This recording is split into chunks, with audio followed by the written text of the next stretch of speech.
So you've made the decision to sell. Here are 4 low-cost ideas to help you get the best price for your home, plus 1 bonus tip.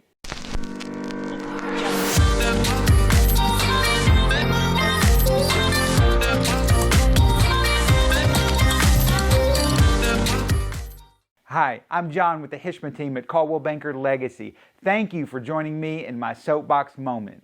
Number 1, repairs. So the majority of our home buyers are doing the type of loan where the house will need to pass an appraisal, not just for value, but for condition as well. The house needs to be move-in ready. First, handrails. They catch us all the time. So if you've got stairs that are 2, 3, or more, whether they're inside or outside, you really need to put a handrail up to make sure that the appraiser doesn't catch you on that. Shouldn't be too expensive. It's pretty easy to do, but handrails, make sure you got them.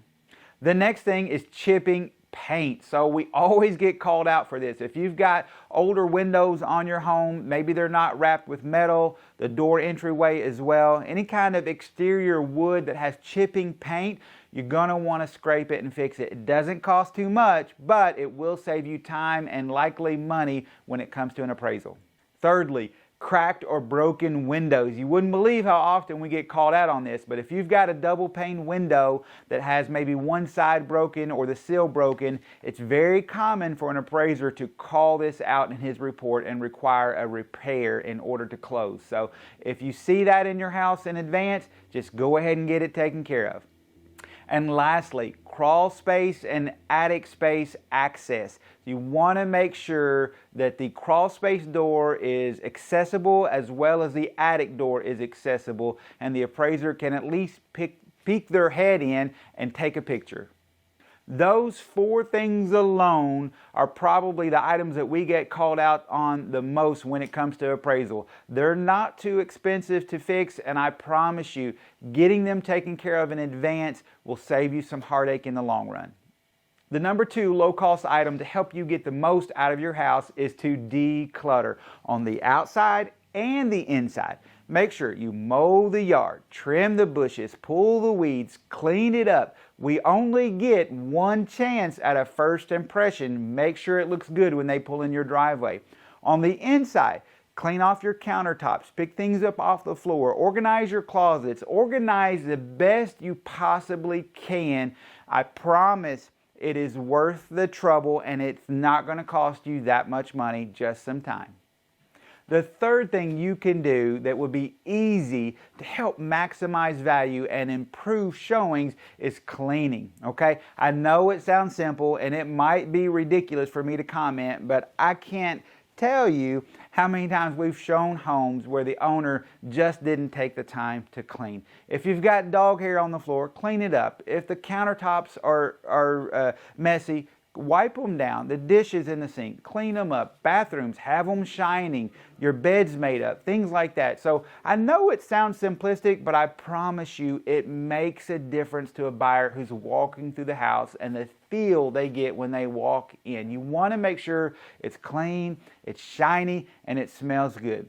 Now, candles, right? So sometimes we show houses where you walk in and the owner has lit 10 candles throughout the house, right? And the smell just kind of knocks you down when you come in. What do you think a buyer, what is their first thought what they're going to have when they walk in and smell those candles? What is the seller hiding? That's their first thought. So candles are great, but be careful not to overdo it. The fourth low-cost thing that you can do to help maximize the price of your home is staging, right? Is it better to do pictures and showings with furniture in the house or for it to be vacant? That's a great question and we get it a lot. I would recommend to leave the furniture there. It really helps a buyer capture, like mentally, capture the space when they're walking through your house. It helps them see how they may or may not arrange their furniture if they buy your place.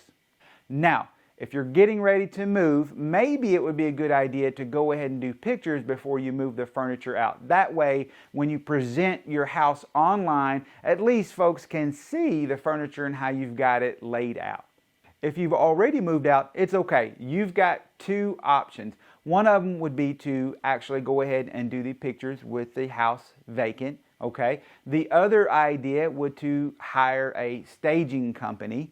All right. Now that could be costly, and I'm not sure I would recommend that. Or another idea would be to do a virtual staging when you have your pictures done. So of those three options, I probably would say it's better to go ahead and just leave it vacant versus doing something virtual or paying lots of money for a company to come in and stage your home.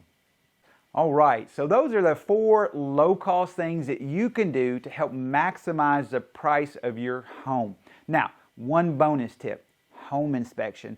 What about the idea of doing a home inspection in advance to putting your house on the market and offering it a part of the marketing materials? Let potential buyers see that you have hired a licensed home inspector to review your home, produce a report, and you are offering that knowledge, that inspection to any potential buyers that come your way.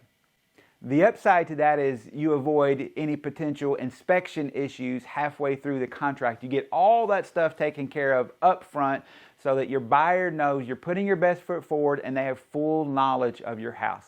The downside is whatever knowledge you gain from that inspection report, at that point you become responsible to have to disclose that to any buyers that come along. You don't want to hide potential defects of your home to any buyers that come along. It's important that you not do that.